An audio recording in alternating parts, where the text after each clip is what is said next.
Қамшыны өткенде келген кісілерден көріп едім, ұмытып кеткен бе? Ой, Еркежан ау. Біріншіден ол келген кісілер қамшысын ұмытып қалдырған жоқ, әдейі тастап кеткен. Сол келген кісілерден келгенде сенің бетпердеңнен оған деген нышанды байқай алмадық, қарсылық. Сондықтан олар қамшысын қалдырып кетті. Ал сен қарсылық нышанын білдіргенде ол қамшыларын қайтадан алып кететін еді ғой. Солай екен ғой, жеңеше. Солай, Еркежан. Мына үкіні неліктен тағып жатырсыз? Бұл үкі болмап еді ғой бұл уақытқа дейін.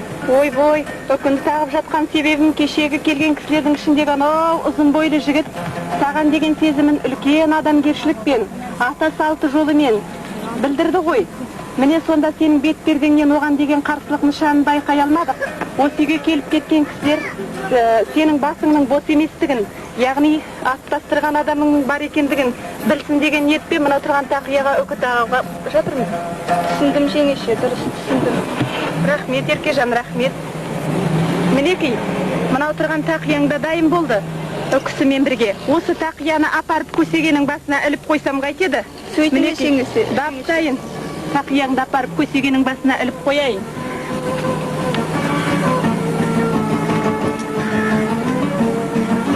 Тағыда бір сырдың ұштығын шығардыңыз ау, жеңеше. Әлгінде көсеге дедіңіз бе? Иә, көсеге дедім, Еркежан. Көсеге дегеніміз не? Көсеге дегеніміз қыз бала 13-ке толғанда үйдің оң жағынан орын бөліп бетперде ұстайды екен. Міне соны қазір бізде шымылдық деп жүр ғой. Ертеде соны көсеге деп атаған. Көсеген көгерсін деген ұлағатты сөз осыдан қалсақ керекті, Еркежан ау. Дұрыс, жеңеше, дұрыс, жаңа түсіндім. Мінекей көсеге дегеніміз. Ай, асыл жеңешем-ай, осы кезге дейін берген сый-сипатыңды, ақыл кеңесіңді мен қалай өтесем екен? Еркежан ау, ол үшін асып сатпай-ақ қой. Ертең күйеу жігіт келе жатқанда алдынан шығып ентікпе деген кәдесін алсам деймін. Маған сол да жетіп жатыр. Ентікпе? Ентікпе дейсіз бе? Иә, ентікпе деген кәдесі.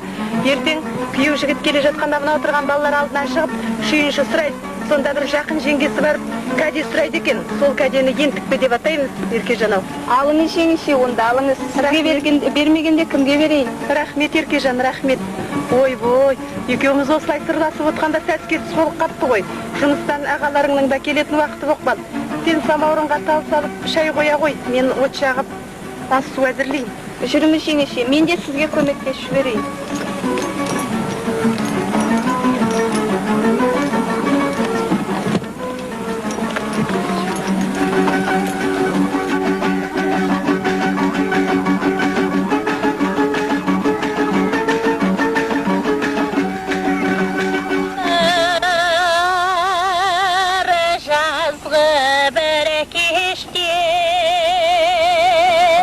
Ойласам болды астық көл жақты.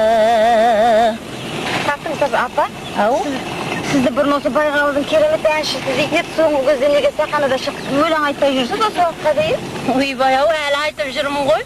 Осы, бірақ қанша дегенмен қаладағыдай болама. Үйде отағасы бар деген сияқты, бала шаға бар деген сияқты. Оның үстінде келімді кетімді кісі болады, тартатын іс болады, газ болса да жоқ үнемі болып тұратын. Үй жылумен жылымайды, қолдан жағамыз, пешпен жағамыз, сонда соның бәрін үлгіре беру әйел адам оңай дейсің бе келін жаным? Ойбай, енем келе жатыр, жабандағы басың дүрпейтпей. Балалар немене, дермен тартып атсыңдар ма? Иә, дермен тартып атсыңдар ма? Айдағылбандағы дерменді, мынау қолда бар сатты үлгітіп келген балаларға ол жоғый. Бұның өзі біз әбігер болды ғой, жеңішек. Дүкенде дайыннан бар еместі, содан алып келсек қайтеді мынадан көріп. Сенде олай дейсің келін жанау? Сиыр сауған, ірмішік құрт қайнатқан, бәрі өзі үлгітіп берсең балаларға бәрі соның олжа тамақ еместі. Дүкенге тұра жүгіре бергеннен.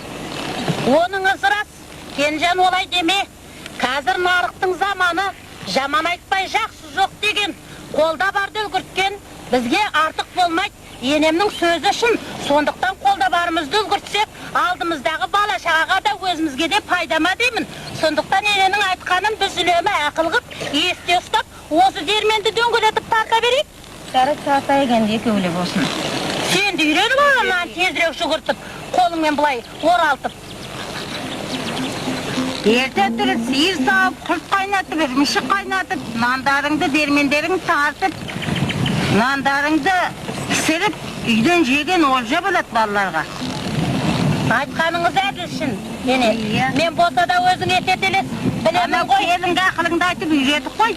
Осы жас келін болмаса. Мықтап үйреніп ал, дұрыстап үйрен.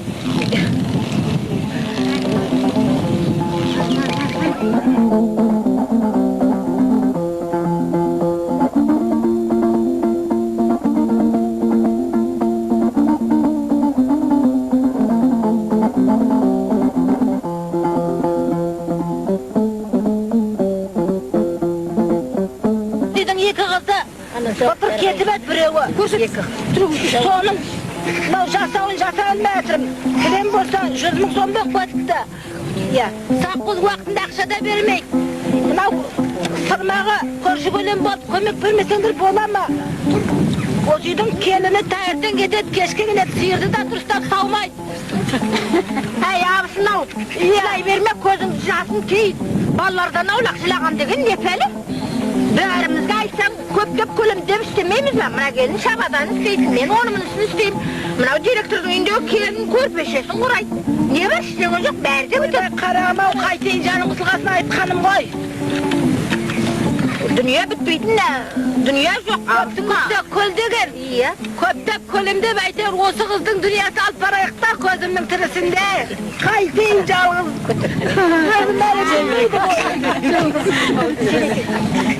Лерна, енеу, көпті күрсе көл болады деген. Ағайын туыс жиналса қыздың дүниясы бармай қайда қалады дейсің?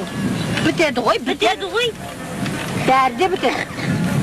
Уайымдайтын түгі де жоқ. Рахмат қарағым. Көп бәріңе де рахмат. Не істеп береміз ғой? Нетіңдер болды ғой, өзім қиналғанан айтып сіздер шақырып алып едім. Бәріміз де.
Кенжемнің де кел, тамақ салғат, құсығып, ұйықтап жүр ғой.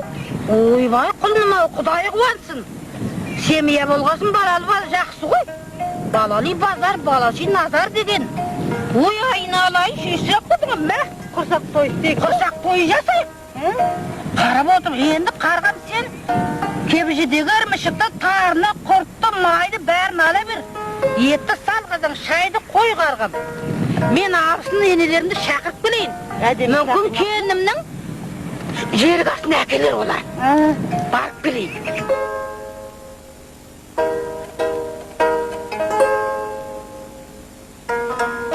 Аллау, Құдай-ау тоба. Енелерімді шақырып келдім. Тамағың дайын ба? Дайын. Әне алды келеді жатыр.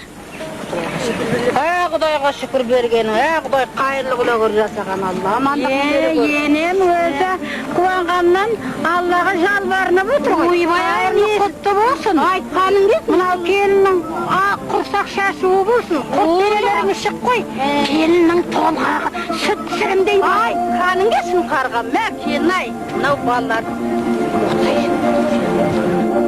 Алыстан, қуанышың қайырлы болсын. Әмин. Мынау көже жерік асы болсын. Келіннің толғағы жеңіл болып, менің сауығындай болсын. Айтқаның кесін қарғам бірінші. Өті жоғарлық. Мынау ең қой шашығы. Мына қарғам. Мына сесей бәрінен бұрын мыналарға айтып, қуаныш менікі, былтырғы менің берген итшеден қайырлы құтты бол. Ойбай, жағасын қайырып саған қайырдан қойдым. Дұрыс. Мен де білем ғой жөн жобаны. Енді шашудың рет қой. Басқандары дұрыс қой. Шашудың реті келмей жатыр. Ойбай, Мына қатық. 2 жас біріне бір қатыққа үйіп тұр. айтқаның Келіннің толғағы қатық үйғандай болсын. Әмин. Ойбай, осы қатықтан артық не керек?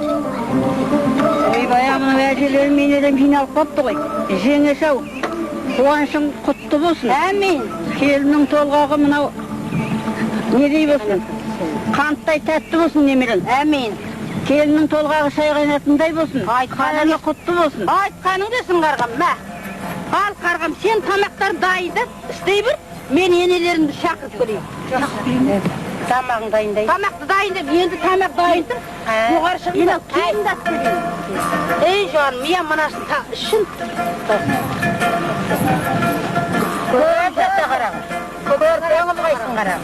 Қосағына қосағар қарағым. Ой, Жеңеше, мынау тұрған көже ме екен? Келіннің ұнатқаны көже болды ғой. Енелер ау, менің келінімнің жергасы көже болды ғой. Қайырмен берсін. Аты қайырлы болсын. әумин, айтқандарың келсін, әумин. Сенің құлағына салынсын. Қайырлы болсын.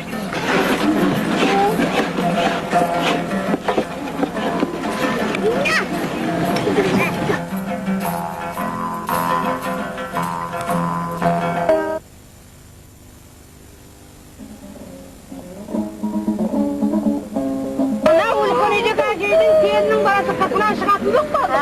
Не дейді? Ол бізге айтпайды. Ол қатты Былтырда келіннің қыздаты, биылда қыздап назырға бір ғой. Қызды 40 күндей шығармай ма? 41 күн болды ғой бүгін.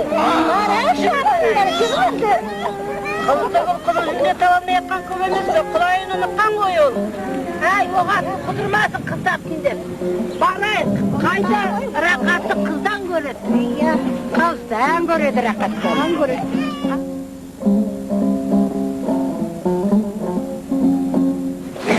Жаса келін қалқан. Көрпен бала ғой сіз жерге. Әй, келін қайдасың, мына балаңнан сай. Қайырлы болсын. Әй, балалар далаға шығып ойнаңдас, қарақтарым, әй. Мына әжелерің келді ғой. Қайырлы болсын. Әмин. Әй, келін қалқамау, мынау енелерің ғой бәрі келіп отқан. Бүгін еркетайды 40-нан шығарам деп көпті. Анау кебеженің түбіндегіні шығарып, онымның да дайындай бір. Мынау шешелермен бірге мен кішкене отыра тұрайын. Мынау шашу балау. Әмин. Қабыл болсын мынау шашу. Сен шақырмасаң да келдік. Рахмат, келгендерің жақсы болды. Баламның берекесі қашып біліп жүреді. Мен онымын қамда қойдым, 6 сene қойдым. Сен өзіміз біліп. 3-еу, 4-еу, 5-еу, 6-еу, 7-еу, 8-еу, 41 ғасы, 41 қыдыр деген, 41 ғасы болды. Мынау құлбай, жарқын болсын. Баламның өмір жасы ұзақ болсын. Әкеш баламды. Бісмәррахманрахим, менің жасымды берсін. 40-нан шығарайық бүгін, 41 күн ғой бүгін. Әй, мына су жылы болғанмен бөлме салқын екен. Шымдықтың ішіне бір шуылмаш келіндер, әй. Мынаған қайда отыр? Hey, kelin kalkama mınanı ittin boyuna baylap. Suğuza koy, sen baladırga çıkıp kalmaz, sen dұрыс tapbayla. Men özü bereken başkana demem. Hey, ballarım mındaki mınanı ittin boyuna baylayın. Sosun şesip alıp kuğu götüp içiden mağan akip beri koyundur. Iya. Bırak bana. Hemen ketme kuğu kuğulara.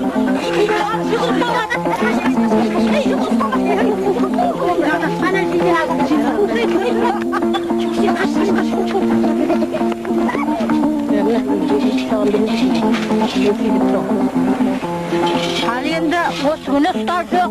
Біреуден келген біреуге кетеді. Пайғамбар барыңыздар деп үйдегі келіндерге арам болыңдар. Ит аяғына салсын. Мынау не қисығын салғаным? Енді барым ғой, барым баянбаймын енді. Ай, маған әдемі кепті, күшті кепті.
Al endi şay jasagancha şeşeylere o'ylamayman. Erkatayning to'yina kelib qo'y o'ylamaydi. Erkim benim shu kelinlarmi? So'lar o'tirdi o yoqqa kira o'ylamadi. O'tirdi hay.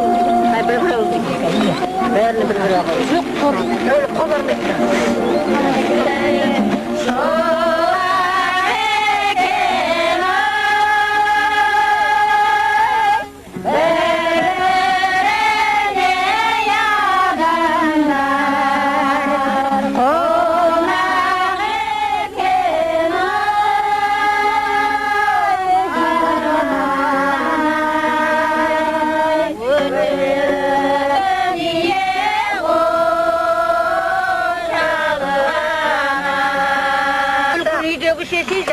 Ölümde saksaytasın, soğuksaytasın. Ay, kaç bir ölüm buldanbay.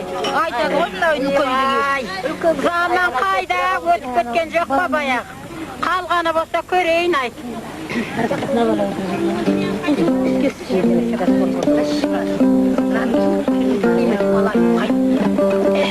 Талдан таяқ жаспала.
Sar kayang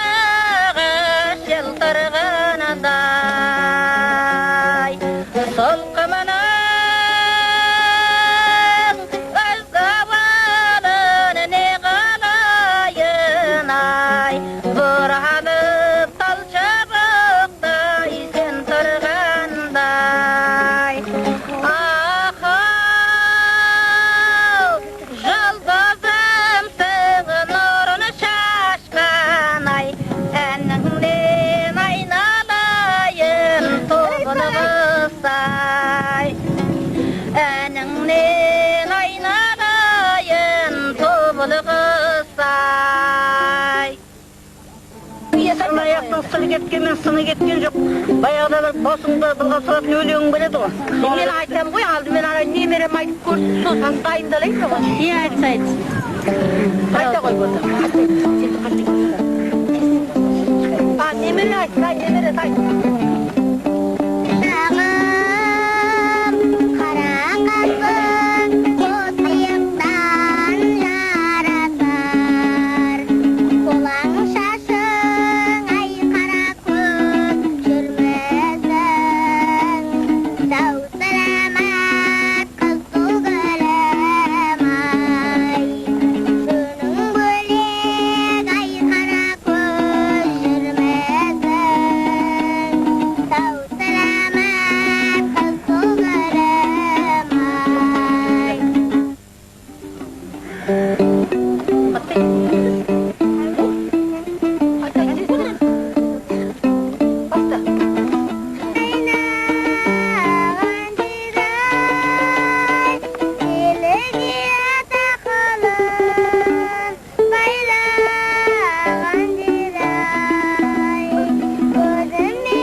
Соңғыла ой берсін, жаздай шамал берсін. Әмин. Бала бақытты құмырлы болсын, ақ отаудың шамы болсын. Осы берген батамызда Мәдинада Мұхамбет, Түркістанда Қожа Ахмет, бәршемізға да айтқан өзін. Шешейдің батасы бір қаралығы. Бір қойдың қой біздің бар.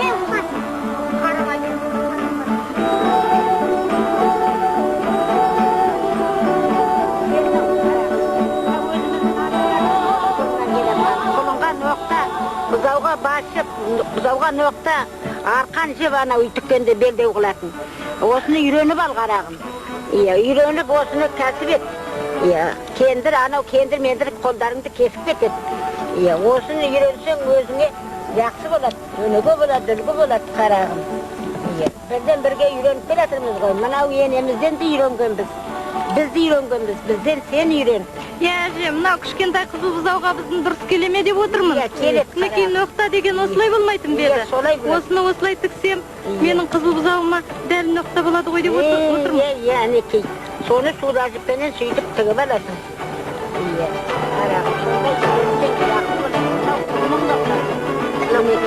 Әйтеуір бір-екі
бойынша 12 әйелдер кеңесі жұмыс істейді.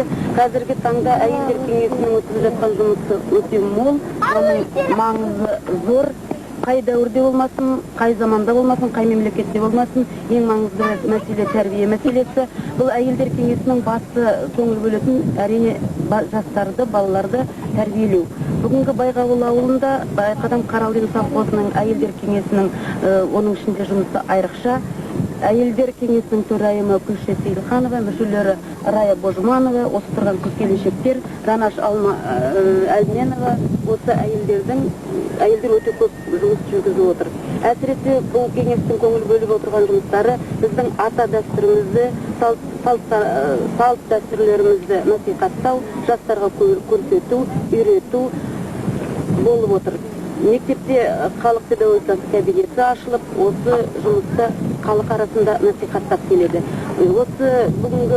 Осындай жұмысты жүргізіп отырған біздің белсенді қыз-келіншектерге рахмет айтқым келеді, аудан әкімшілігінің атынан алғыс айтқым келеді.